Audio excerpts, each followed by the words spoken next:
আমি দেখতে পেলাম রাসূলুল্লাহ তারে নিজ হাতে গোসল দিয়া কাফন পরালেন, জানাজা দিলেন, তারপরে নিজ হাতে তাকে কবরের মধ্যে দাফন করতেছিলেন। আর দাফনের সময় কথা বলছিলেন, ইন্না হাযা কানা লাকুম জাযাআ ওয়া কানা সা'য়ুকুম মাশকুরা। এই হচ্ছে তোমাদের কর্ম, এই হচ্ছে তোমাদের কর্ম, আর তোমাদের এই কর্ম আল্লাহর কাছে কৃতজ্ঞতার সাথে গৃহীত হবে। সুবহানাল্লাহ। এটা তো সংক্ষিপ্ত আকারে সাহাবীকে সুসংবাদ দেওয়া হলো। সাহাবীদের মনে প্রশ্ন জেগেছে, নবী গো, আপনি ওই কালো সাহাবীকে দাফন করার সময়ে কিসের সুসংবাদ দিয়েছিলেন? নবী, আমরা জানতে চাই। এবার নবী বললেন, সাহাবীরা শোনো, আল্লাহ রাব্বুল আলামিন তার মৃত্যুর পরে কবরের মধ্যে আল্লাহ রাব্বুল আলামিন তাকে দাঁড় করিয়েছেন। তাকে দাঁড় করিয়ে আল্লাহ পাক জিজ্ঞেস করে বলেছেন, বান্দা দুনিয়ায় থাকাকালীন তোমার চেহারাটা কালো, তোমার চেহারা সুরত ভালো না, এই জন্য জান্নাতে যেতে পারবা নাকি? এই ব্যাপারে তোমার মনে অনেক আশঙ্কা ছিল, সন্দেহ ছিল, মনে অনেক ভয় ছিল, তুমি যেতে পারো নাকি?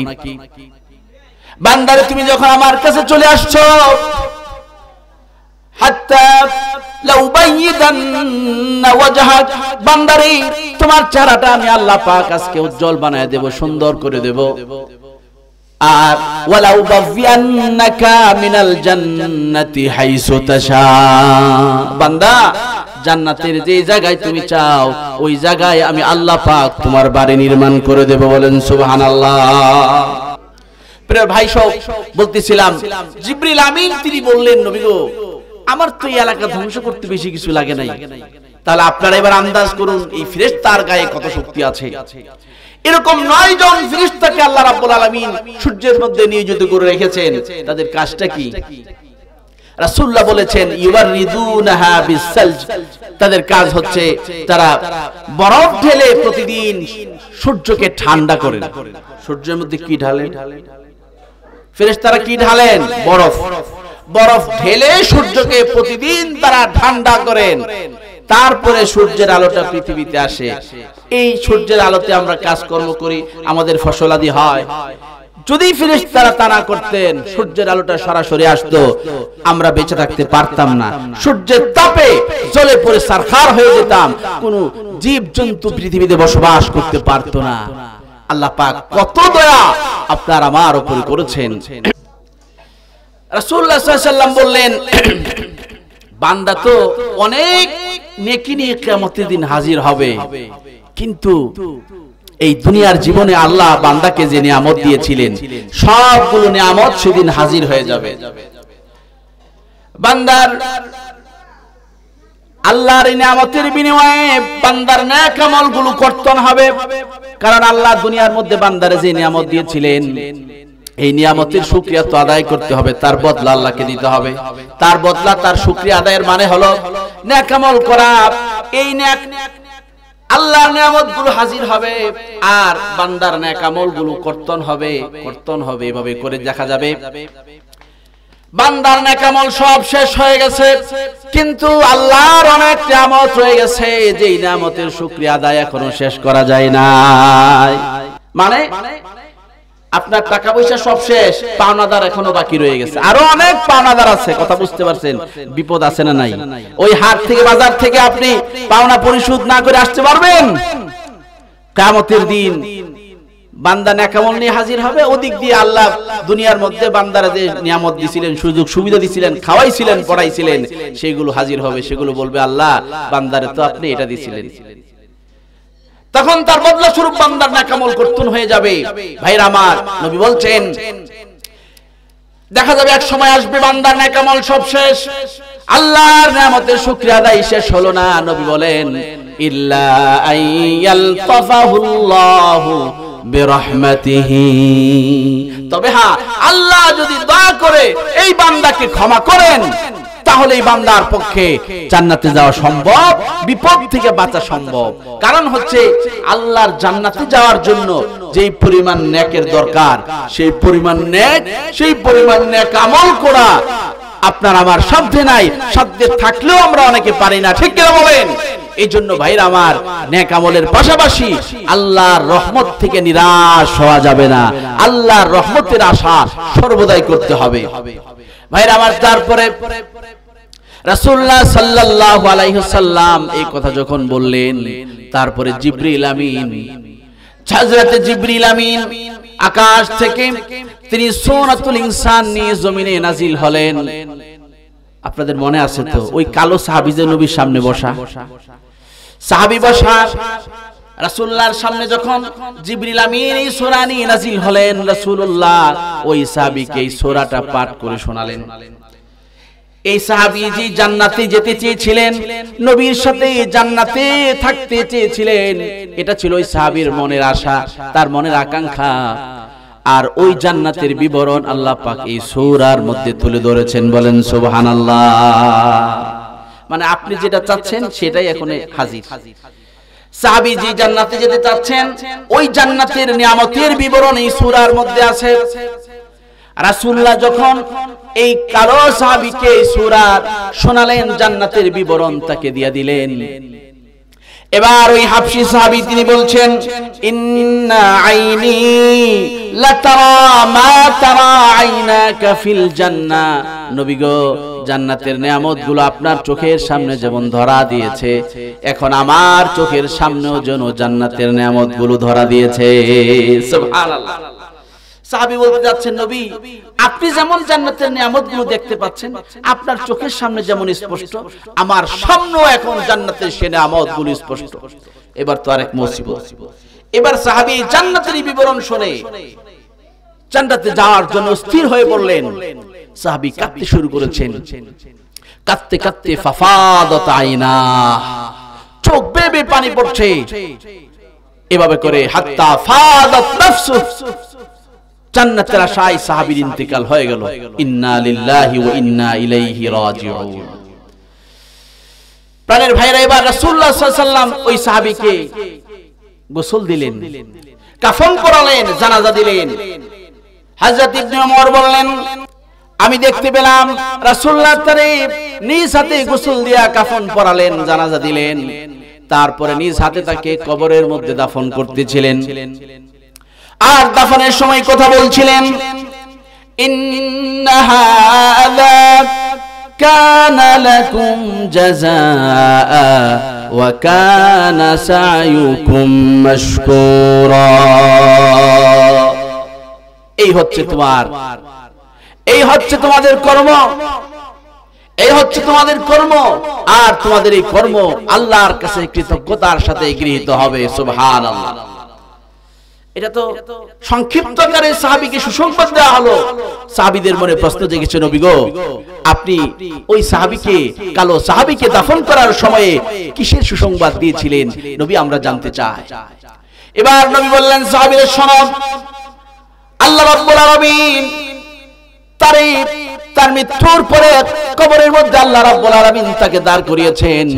তাকে দাঁড় করিয়ে আল্লাহ পাক জিজ্ঞেস করে বলেছেন, বান্দারে, বান্দা দুনিয়ায় থাকাকালীন তোমার চেহারাটা কালো, তোমার চেহারা সুরত ভালো না, এই জন্য জান্নাতে যেতে পারবা নাকি? এই ব্যাপারে তোমার মনে অনেক আশঙ্কা ছিল, সন্দেহ ছিল, মনে অনেক ভয় ছিল, তুমি যেতে পারো নাকি? বান্দারে, তুমি যখন আমার কাছে চলে আসছো, হাত্তা লাউবাইদান্না ওয়াজহাক, বান্দারে তোমার চেহারাটা আমি আল্লাহ পাক আজকে উজ্জ্বল বানায় দেব, সুন্দর করে দেব। আর ওয়ালাউ বাযিয়ান্নাকা মিনাল জান্নাতি হাইসু তাশা, বান্দা জান্নাতের যে জায়গায় তুমি চাও ওই জায়গায় আমি আল্লাহ পাক তোমার বাড়ি নির্মাণ করে দেব। বলেন সুবহানাল্লাহ। রাজধানীতে কি সবাই বাড়ি বানাইতে পারে? বলেন পারে নাকি? জেলা শহরে সবাই বাড়ি বানাইতে পারে? পারে না। কিন্তু স্বপ্ন কিন্তু কম বেশ সবার আছে না নাই? প্রাণের ভাইরা মনে রাখবেন, শহরে, বন্দরে, রাজধানীতে সবাই বাড়ি বানাতে পারে না। কম বেশ সবার স্বপ্ন থাকে মনে, কিন্তু এই স্বপ্নের বাস্তবায়ন কিন্তু সবার হয় না, ঠিক কিনা বলেন? দুনিয়ার জীবনে রাজধানীতে বাড়ি করাটা অনেকের জন্য সম্ভব, কারো প্লট কেনার পরেও, প্লট পাওয়ার পরেও আবার প্লট বাতিল হয়ে যায়, হয় কি হয় না বলেন? প্লট বরাদ্দ হওয়ার পর অনেক সময় বাতিল হয় না? এই যে এখন হচ্ছে, এই ফেসিবাদ সরকারের আমলে যে প্লটগুলো বরাদ্দ হয়েছিল রাজুকের, এই সব এক এক করে বাতিল হয়ে যাচ্ছে। ভাইরা আমার, দুনিয়ার জীবনে আপনার শহরে বন্দরের বাড়ি প্লট বরাদ্দ পাওয়ার পরেও কখনো বাতিল হয়ে যেতে পারে।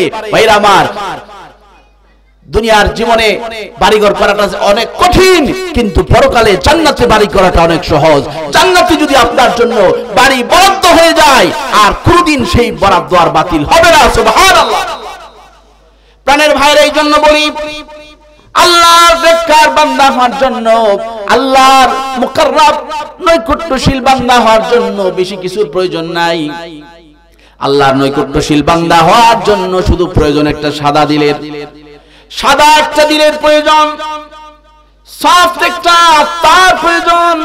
উচ্চ শিক্ষার কোনো দরকার নাই, উচ্চ বংশের কোনো দরকার নাই, এত অর্থকরীর কোনো প্রয়োজন নাই, এত বড় বড় পদ পদবীর কোনো দরকার নাই। যদি আপনি আল্লাহর খালিস মুকাররাব বান্দা যদি হতে চান, দিলটাকে সাদা করা লাগবে। প্রাণের ভাইরা, আপনারা নাম শুনেছেন হযরত আমর ইবনুল জামূহ রাদিয়াল্লাহু আনহুর কথা। তিনি কিন্তু আপনাদের আমার মতো সুস্থ ছিলেন না। আমরা তো হাঁটতে চলতে পারি, আলহামদুলিল্লাহ। বলেন না আলহামদুলিল্লাহ? আপনারা কি রাগ করছেন আমার সাথে? একটু জোরে বলেন আলহামদুলিল্লাহ। একটা আওয়াজ দিয়েন, মাঝে মধ্যে একটু আওয়াজ দিয়েন। ঘুম আসছে নাকি আপনাদের? সজাগ আছেন তো? ভাইরা আমার, উনি কিন্তু আপনারা আমার মতো সুস্থ ছিলেন না। তিনি হাঁটতে পারতেন না স্বাভাবিকভাবে, তিনি ল্যাংড়া ছিলেন। তিনি প্রতিবন্ধী সাহাবী ছিলেন, কিন্তু পাটা ল্যাংড়া। তিনি প্রতিবন্ধী হতে পারেন, কিন্তু তার হৃদয়ে ঈমানি শক্তি আল্লাহ পাক এত দিয়েছেন, যখনই রাসূলুল্লাহ সাল্লাল্লাহু আলাইহি ওয়াসাল্লাম ডাক দিয়েছেন, সবার আগে তিনি রাসূলুল্লাহ ডাকে সাড়া দিয়েছেন। বলেন সুবহানাল্লাহ। ভাইরা আমার, উহুদের যুদ্ধের ঘোষণা যখন রাসূলুল্লাহ সাল্লাল্লাহু আলাইহি ওয়াসাল্লাম দিলেন, সাহাবীরা প্রস্তুতি নিচ্ছে উহুদের ময়দানে চলে যাওয়ার জন্য। এই প্রতিবন্ধী সাহাবী আমর ইবনুল জামূহ তিনিও শুনতে পেয়েছেন, তিনি প্রস্তুতি নিচ্ছেন যুদ্ধে যাওয়ার জন্য। আমাদের সমাজের ল্যাংড়া আতর যারা আছে, আমরা এদেরকে মনে করি খোদার দুশমন, নাউজুবিল্লাহ। আর ওরাও এমন ভাবে চলে, ওদের চাল চলনটাও অনেক ধরনের, ইচ্ছে করেই অনেকে এই ধরনের পেশা এবং এদের অবস্থাটা অনেকে বেছে নেয়, নাউজুবিল্লাহ। যাই হোক, এই প্রতিবন্ধী সাহাবী, ওনার মনেও সাথ জেগেছে, আমিও রাসূলুল্লাহর সাথে উহুদের ময়দানে আমিও শামিল হব। ওনার 4 জন সন্তান আছে, 4 জন বীর মুজাহিদ, অত্যন্ত সুঠাম দেহের অধিকারী। ছেলেরা বলল, বাবা, আমরা 4 ভাই আছি, আমরা লড়াই করব, আমরা জীবন দিব। আপনি অসুস্থ মানুষ, আপনার যেতে হবে না, আপনি বাড়িতে থেকে যান। কিন্তু তিনি তো নাসুর বান্দা, তিনি যাবেনই। ছেলেরা ভাবলো, এবার বাবাকে এই বাড়িতে আটকে রাখা লাগবে, বাবাকে প্রয়োজনে আমরা বেঁধে রাখবো, বাবা যেন যুদ্ধে না যায়। আমরা যুদ্ধে যাব, বাবা বাড়িতে বিশ্রাম করবে। বাবা তো অসুস্থ। এরকম অসুস্থ মানুষদেরকে আল্লাহ পাক রব্বুল আলামিন ক্ষমা করে দিয়েছেন, কিন্তু আমর ইবনুল জামূহের মন মানে না। তিনি নবীর দরবারে ছুটে গেলেন, নবীর কাছে গিয়ে বলছেন, ইয়া রাসূলুল্লাহ, ইন্না বানি ইউরিদুনা আন ইয়াহবিসুনানি ওয়া ইয়ামনাউনানি আন হাযাল ওয়াজহি ওয়াল খুরুজ মা'আক। নবী গো, আমার ছেলেপেলেরা তারা সিদ্ধান্ত নিয়েছে আমাকে যুদ্ধে যেতে দেবে না, আপনার সাথে যেতে দেবে না, যুদ্ধে শামিল হতে তারা দেবে না, তারা আমাকে আটকে রাখবে। নবী গো, আমার দিলটা তো চায় আপনার সাথে জিহাদে শামিল হয়ে আমার জীবনটা আমি আল্লাহর রাস্তায় বিলায়া দেই। সুবহানাল্লাহ। নবী বললেন, সাহাবীরে, তুমি তো অসুস্থ মানুষ, ফাকাদ আযযারাকাল্লাহ, আল্লাহ তোমাকে ছাড় দিয়েছেন, আল্লাহ তোমারে ক্ষমা করে দিয়েছেন, তোমার যাওয়া লাগবে না। তিনি বলেন, নবী গো, না না, আমি যেতে চাই। নবী তার সাহাবীদেরকে, তার সন্তানদেরকে লক্ষ্য করে বললেন, হ্যাঁ আমর ইবনুল জামূহের সন্তানেরা শোনো, তোমরা তোমাদের বাবারে যদি যুদ্ধে যেতে বাধা না দাও, তাহলে তো তোমাদের কোনো ক্ষতি নাই। তোমাদের বাবাকে বাধা দিও না, লাল্লাল্লাহ ইয়ারযুকাহু শাহাদা, হতে পারে এই যুদ্ধে আল্লাহ রাব্বুল আলামিন তোমার বাবারে শাহাদাতের মর্যাদা দান করবেন। সুবহানাল্লাহ। প্রাণের ভাইরা, রাসূলুল্লাহ ওনাকে লক্ষ্য করে বললেন, হে আমর ইবনুল জামূহ, তোমার হৃদয়ে এত স্পৃহা, তোমার হৃদয়ে এত আবেগ, তোমার হৃদয়ে এত ইচ্ছা শক্তি, কান্নি রাআইতুকা ফিল জান্নাহ, তামশি বিরিজলিকা হাযিহি সহিহাতান, আমি তোমারে যেন জান্নাতের মধ্যে দেখছি, দুনিয়ার মধ্যে তোমার পাও ল্যাংড়া, তুমি তোমার খোরা পাও, তুমি সুস্থভাবে হাঁটতে পারো না, আমি রাসূল যেন জান্নাতে দেখলাম তোমার এই পাও দিয়া সুস্থভাবে তুমি আল্লাহর জান্নাতের মধ্যে বিচরণ করতেছো। বলেন সুবহানাল্লাহ। ভাইরা আমার, আল্লাহর নৈকট্যশীল বান্দা হওয়ার জন্য বেশি কিছু লাগে না। মা বোনদেরকে বলি, মায়েরা আপনারা ভাবতে পারেন আমরা তো মেয়ে লোক, আমরা তো সব জায়গায় যেতেও পারি না, আমাদের সামাজিক ভাবে পারিবারিক ভাবে অনেক অবমূল্যায়ন করা হয়, অনেক কাজে আমাদেরকে ডাকা হয় না, ঘরের পর্দার ভিতরে আমরা থাকি, সাংসারিক কাজকর্ম করি, আমরা কেমনে আল্লাহর খালিস বান্দা হব, আমরা কিভাবে আল্লাহর নৈকট্যশীল বান্দী হব? আপনাদের মনে প্রশ্ন জাগতে পারে। মায়েরা, আপনাদের জন্য আমি একটা দৃষ্টান্ত আপনাদের সামনে পেশ করি। আল্লাহর নৈকট্যশীল বান্দী হওয়ার জন্য সুন্দর চেহারা সুরতের দরকার নাই, উচ্চ শিক্ষার দরকার নাই, উচ্চ বংশের কোনো দরকার নাই, উচ্চ পদবীর দরকার নাই, অনেক টাকা করির কোনো প্রয়োজন নাই। আমি আপনাদেরকে শোনাচ্ছি ওই কৃষ্ণাঙ্গ সাহাবিয়া নারীর কথা। রাসূলুল্লাহ সাল্লাল্লাহু আলাইহি সাল্লাম যার ব্যাপারে সংবাদ দিয়েছিলেন, কানাত তাকুমুল মসজিদা, এক কৃষ্ণাঙ্গ মেয়ে লোক, চেহারা সুরত ভালো না, গায়ের রংটা কালো, এরকম একটা কালো নিগ্র মানুষ মেয়ে লোক, তিনি আল্লাহর ঘরের ঝাড়ুদার ছিলেন, মসজিদ ঝাড়ু দিতেন, মসজিদ পরিষ্কার করতেন। কথাটা কি বুঝছেন? মসজিদ ঝাড়ু দিতেন। কিছুদিন পর মেয়ে লোকটি মারা গেল, রাতের বেলা মারা গেছে। সাহাবায়ে কেরাম ভাবলেন এই সময় নবীকে আর জানানোর দরকার নেই, ডিস্টার্ব করব না, নবী আরাম করছেন, আরাম করুন, করতে থাকেন। ওনারা ওনাকে জানাজা দিয়ে দাফন করে দিলেন। কিছুদিন পর নবী বললেন, ওই মেয়ে লোকটি তো আর দেখা যাচ্ছে না, যে মসজিদ ঝাড়ু দিত। সাহাবীরা বললেন, নবী গো, সে তো মারা গেছে। নবী বললেন, সাহাবীরা আমাকে কেন বলো নাই? আমি যদি জানতাম, শুনতাম, আমি রাসূল তার জন্য দোয়া করতাম, জানাজা পড়তাম। কারণ হচ্ছে আমি নবীর জানাজা, আমি নবী যদি কোনো মার জন্য দোয়া করি, এই দোয়াটা ওই বান্দার জন্য রহমত হয়ে যায়। বলেন সুবহানাল্লাহ।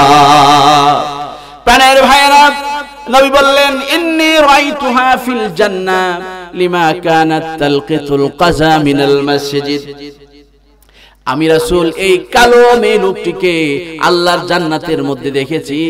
তার কি নেক আমল ছিল? নবী বলেন, বেশি কিছু তার ছিল না, এই মেয়ে লোকটি আল্লাহর ঘরের ঝাড়ুদার ছিল। বলেন সুবহানাল্লাহ। মসজিদের ময়লা খড়কুটা এগুলো পরিষ্কার করতো। এজন্য ভাইরা, আল্লাহর ঘর পরিষ্কার করা এটা কোনো লজ্জার বিষয় না।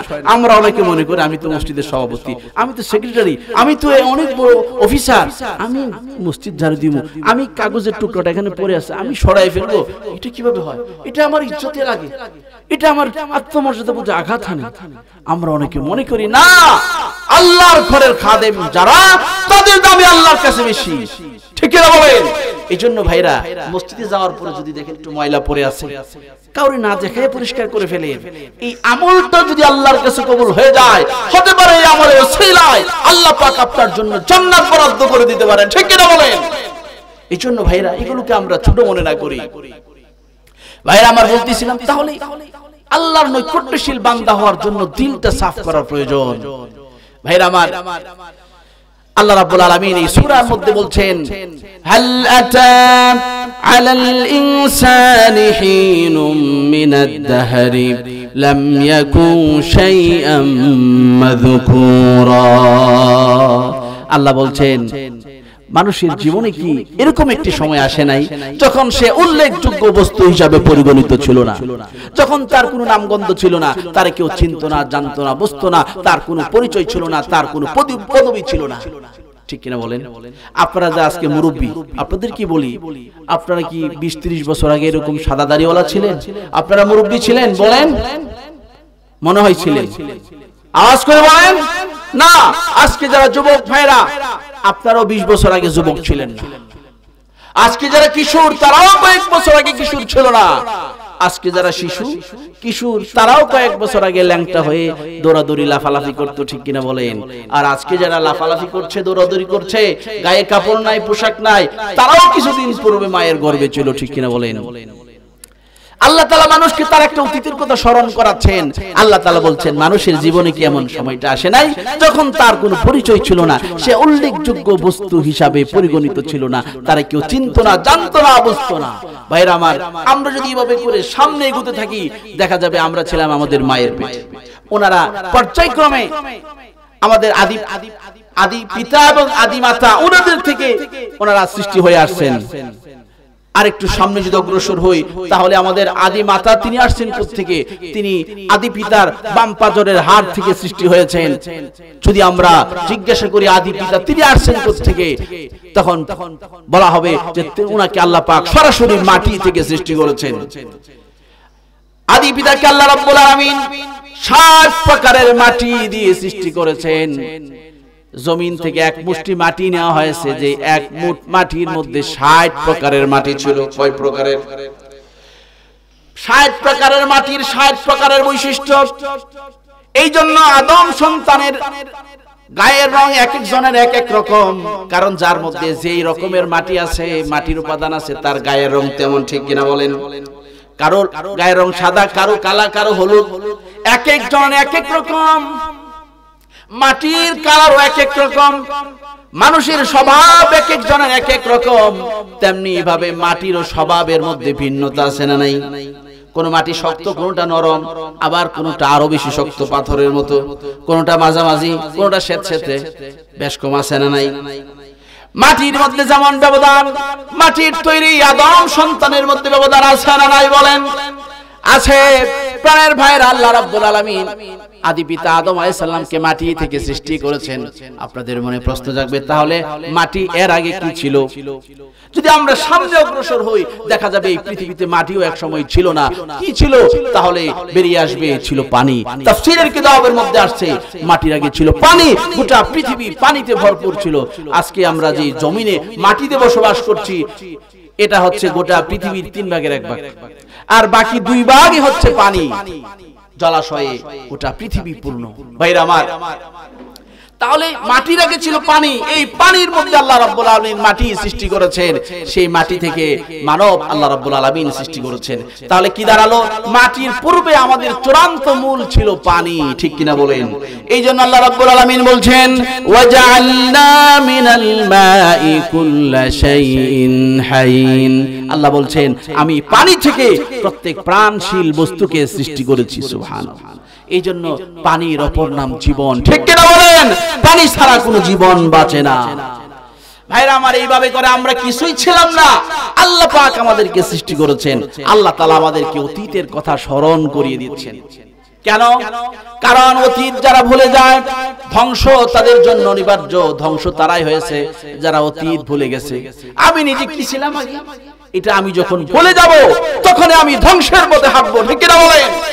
এই পৃথিবীতে যারা ধ্বংস হয়েছে তারা অতীত ভুলে গেছে।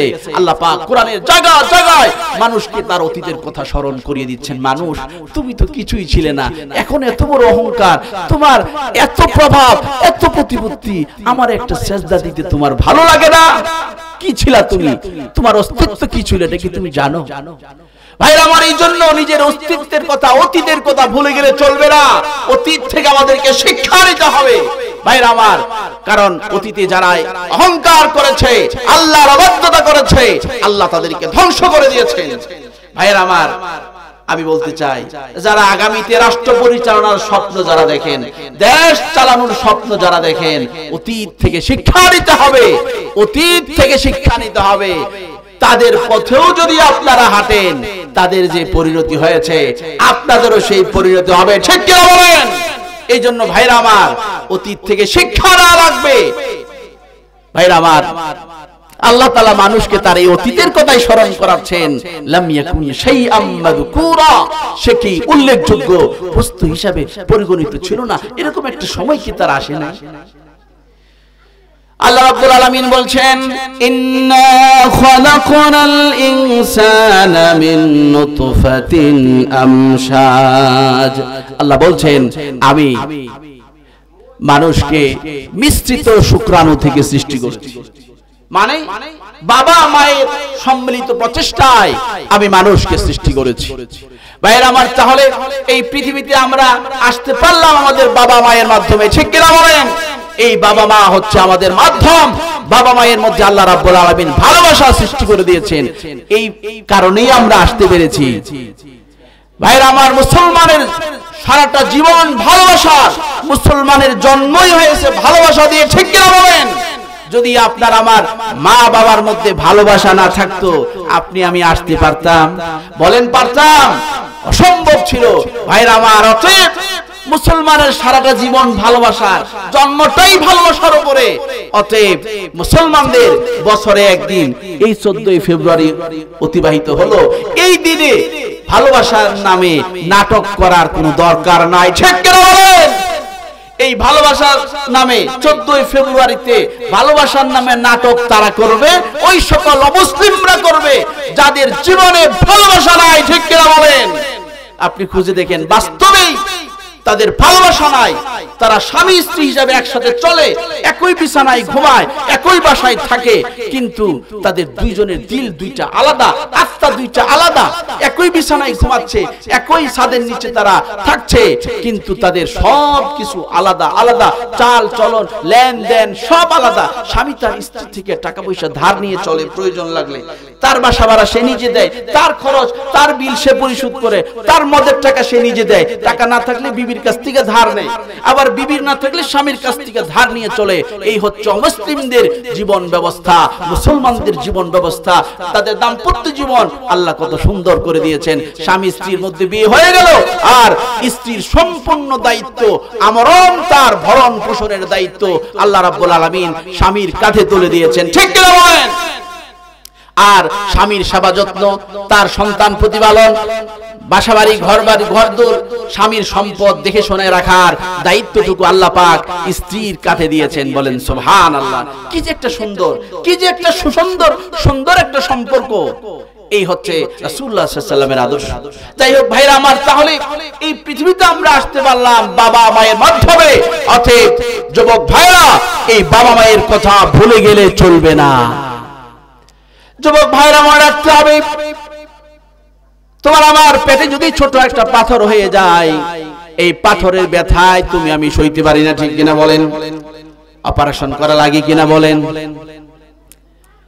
তোমার আমার মায়ের পেটে তো ছোট্ট পাথর না, বিজ্ঞান বলছে 1.5 ফুট ওজনের সন্তান। তোমার দেহটা যখন মায়ের পেটে ছিল, বিজ্ঞান বলছে তোমার দৈর্ঘ্য ছিল 1.5 ফুট, সর্বোচ্চ 1.5 ফুট হবে। এই 1.5 ফুট দেহটা মা তার পেটের মধ্যে 10 মাস মা লালন পালন করেছেন, মা তোমাকে পেটে নিয়ে চলাফেরা করেছেন, গৃহস্থালী কাজকর্ম করেছেন, সংসার করেছেন, স্বামীর সেবা যত্ন করেছেন, শ্বশুর শাশুড়ির দেখভাল করেছেন, সন্তানের জন্য খাবার দাবার রান্না বান্না করেছেন, সাংসারিক কাজকর্ম করলেন। মা তো কোনোদিন কথা বলেন না, স্বামী গো ব্যথা সইতে পারলাম না, অপারেশন করে সব বের করে দাও। কোন মা বলেছে কথা? বলেন, মা কোনদিন বলে নাই। যুবক ভাইরা, মায়ের ছোট্ট পেটের মধ্যে তোমার বিশাল দেহের জায়গা হয়ে গেল, আর আজকে তোমার অনেক টাকা কড়ির মালিক, তুমি বড় বড় চাকরি করো, অনেক অর্থ কড়ি কামাও করো, তুমি বিশাল বড় ফ্ল্যাট কিনেছো, বিশাল বড় বাড়ি করেছো। মায়ের ছোট্ট পেটের মধ্যে তোমার বিশাল বড় দেহের জায়গা হলো, আর তোমার বিশাল বড় বাড়ির মধ্যে, বিশাল বড় ফ্ল্যাটের মধ্যে তোমার বৃদ্ধ বাবা মায়ের আজকে জায়গা হয় না। জোরে বলেন ঠিক কিনা? হ্যাঁ যুবক, তোমার চাইতে বড় নাফরমান, তোমার চাইতে বড় হতভাগা আকাশের নিচে জমিনের নিচে আর কেউ হতে পারে না। যুবক ভাইরা, মনে রাখতে হবে, বাবা মাকে মাইনাস করে দুনিয়ার জীবনে সুখী হওয়া যাবে না, দুনিয়ার জীবনে সুখ পাওয়া যাবে না, পরকালে সুখী হওয়া যাবে না। বাবা মাকে মাইনাসের স্বপ্ন যদি দেখো, মনে রাখবা তোমার সন্তান এর আগে তোমাকে মাইনাসের পরিকল্পনা করে রেখেছে। এটা ছিল সত্য কথা। বাবা মারে মাইনাস করবে, তার বাড়িতে জায়গা দেবেন না, থাকতে দেবেন না, পড়তে দেবেন না, নিশ্চিত আপনি রেখে রাখেন আপনার সন্তান আপনাকে বিতাড়িত করবে। আপনি তো ধাক্কা দিয়ে বের করে দিয়েছেন, আপনাকে লাঠি পেটে করে আহত করে ঘর থেকে বের করবে, জখম করে দেবে, এই বাড়িতে আপনার ঠাঁই হবে না। এক ভাই শহরে বাড়ি করেছে, শহরে বাড়ি করেছে, বাবা গ্রাম থেকে আসছে চিকিৎসার জন্য। রাতের বেলা তো ছেলের বাড়িতে থাকতে হবে, গ্রামের বাড়িতে এত দূরে যাওয়া যাবে না, ছেলের বাড়িতে উঠেছে। এবার আপনারা সজাগ আছেন তো আমার সাথে? কষ্ট হইতেছে নাকি আপনাদের? ছেলের বাড়িতে থাকতে হবে, ছেলের বাড়িতে গিয়ে উঠেছে। বিবি, ওই যে সৌদি আরব থেকে কম্বলটা আনছিলাম, নতুন কম্বলটা বাবারে দাও, নতুন কম্বলটা বাবারে দাও, আর আমাদের মেহমান খানায় বাবাকে সুন্দর করে বিছানা করে দাও। বিবি বেচারা বলতেছে, কি হলো? এই এত সুন্দর মেহমান খানায় তোমার এই বৃদ্ধ বাবার জায়গা, এটা কথা হইলো? ওই সিঁড়ি কোঠার মধ্যে পাঠাও। সিঁড়ি কোঠা চিনেন তো? সিঁড়ির উপরে বা নিচে এরকম ছোটখাটো কোটরি থাকে, রুম থাকে, স্টোর রুম বলে যেটারে, এরকম জায়গায়, ওই জায়গায় জায়গা দাও। আর সৌদি আরবের এই নতুন কম্বল দেওয়া যাবে না, তুই কি করতে হবে? ওই যে একটা পুরাতন একটা কম্বল আছে একটু ছিঁড়া ফাড়া, ওইটা দাও।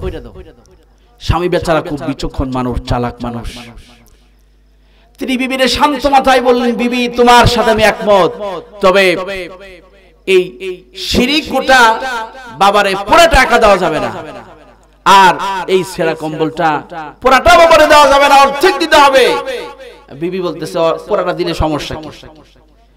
স্বামী বলল, বিবির শোনো, আজকে আমরা এই কনকন শীতের রাতে আমাদের বাবারে আমাদের গেস্ট হাউসের মধ্যে, মেহমান খানার মধ্যে বাবারে জায়গা দিতে পারলাম না, সিঁড়ি কোটার মধ্যে পাঠাচ্ছি, নতুন কম্বল দিতে পারছি না, সেরা কম্বল দিতে হচ্ছে। আমরা যখন বৃদ্ধ হয়ে যাব, বিবিরে আমরা যখন বৃদ্ধ হব, আমাদের সন্তান আমাদেরকে যে একটা সেরা কম্বল দিবে অথবা সিঁড়ি কোটার মধ্যে জায়গা দেবে, এটার কি গ্যারান্টি আছে? অতএব বিবিরে বাবারে এই সিঁড়ি কোটার পুরাটা রুম দেওয়া যাবে না, আর সেরা কম্বল পুরাটা দেওয়া যাবে না, বাবারে অর্ধেক দাও আর অর্ধেক আমাদের জন্য রেখে দাও। প্রাণের ভাইরা, আল্লাহ যখন কারো কপালে হেদায়েত লিখে রাখে, আর মানুষ যখন শুধরানোর ইচ্ছা করে, আল্লাহ পাক তারে সঠিক রাস্তায় নিয়ে আসে। বিবি বেচারিরও চোখ খুলে গেছে, বিবি বেচারি বুঝতে পেরেছে, চোখ দিয়ে দিয়ে পানি ঝরাচ্ছে আর বলছে, স্বামী গো আমাকে ক্ষমা করে দাও, আমাকে মাফ করে দাও, আমি বুঝি নাই। আশা করি আমার মা বোনেরা আপনারা কথাটি বুঝতে পেরেছেন, উপলব্ধি করতে পেরেছেন। এই বার্ধক্যের জীবন সবারই আসবে, এই জন্য বুঝে শুনে আমাদেরকে সামনে এগোতে হবে। বলছিলাম যুবক ভাইরা, বাবা মারে মাইনাস করার স্বপ্ন যদি দেখেন ছেলে মেয়েরা, আপনারা আরো আগে মাইনাস করার স্বপ্ন তারা দেখবে, দেখে রাখবে, প্ল্যান করে রাখবে। আরবের এক নারী, তিনি সন্ধ্যাবেলায় তার বাচ্চাদেরকে পড়াচ্ছিলেন। মায়েরা সন্তানদেরকে নিয়ে পড়াইতে বসায় না, পড়াচ্ছেন আর সন্তানকে খাতার মধ্যে লেখাচ্ছেন। হঠাৎ করে সন্তানকে লিখতে দিয়ে তিনি একটা কাজে চলে গেছেন ওদিকে। এসে দেখেন তার ছেলে খাতার মধ্যে কি যেন একটা এঁকেছে, অনেকগুলো ঘর এঁকেছে। আর ওই মহিলা তার স্বামীরে নিয়ে সুন্দর বাড়িতে বসবাস করতেন, কিন্তু তার বৃদ্ধ শ্বশুর যেখানে থাকতো, এটা তাদের বিল্ডিং এর চেয়ে একটু আলাদা, একটু দূরে, এমন দূরে অবস্থিত, মানে এটার সাথে কোনো সম্পর্ক নেই। যদি সে বিপদে পড়ে রাতের চিৎকার করে, বাসার ভেতর থেকে কেউ তার চিৎকার শুনবে না। মানে এই মহিলা তার শ্বশুরের কামরাটা তার বাসা থেকে, বিল্ডিং থেকে একটু দূরে রেখেছে, আলাদা করে তার সেখানে থাকতে দিয়েছে।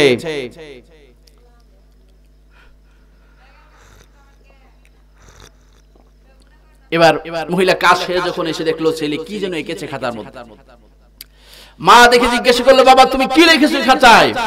ছেলে বলছে, মা এটা আমার ভবিষ্যৎ পরিকল্পনা, আমি যখন বড় হব, বড় চাকরি করব, আমি এরকম সুন্দর একটা বাড়ি বানাবো, এই হচ্ছে আমার, এটা আমার ড্রয়িং রুম, এটা বেডরুম, এটা গেস্ট হাউস, এটা কিচেন রুম। এইভাবে করে সে পরিচয় করিয়ে দিল। তারপরে এই বিল্ডিং এর পাশেই দূরে একটা রুম দেখা যাচ্ছে। মা জিজ্ঞাসা করলো, বাবা এটা কি, এটা কাদের জন্য? ছেলে বলল, মা এটা তোমাদের জন্য, এটা তোমাদের জন্য। মা বলল, বাবারে তোমার এই মূল বিল্ডিং এর ভেতরে তুমি অনেক কিছু সাজালে গোছালে, তোমাদের জন্য অনেক কিছু বরাদ্দ করলে, আর আমাদের রুমটাকে কেন তুমি আলাদা করলা? আমাদের রুমটা কেন বিল্ডিং এর বাইরে রাখলে? ছেলে বলল, মা তোমরাই তো দাদা ভাইয়ের রুমটা বিল্ডিং থেকে আলাদা রাখছো, তার রুমটা বারান্দার মধ্যে রাখছো, আলাদা করে রাখছো। সে যদি বিপদে পড়ে চিৎকার করে, এই চিৎকার শোনা যাবে না। তোমাদের থেকেই তো আমি এই শিক্ষা পেয়েছি, এই জন্য মা আমি নিজেই তার ড্রয়িং করেছি। সুবহানাল্লাহ। বুঝতে পারছেন পরিকল্পনা হয়েছে নি? মহিলা যা করছে তার সন্তান কিন্তু পরিকল্পনা এখনই করে রাখলো।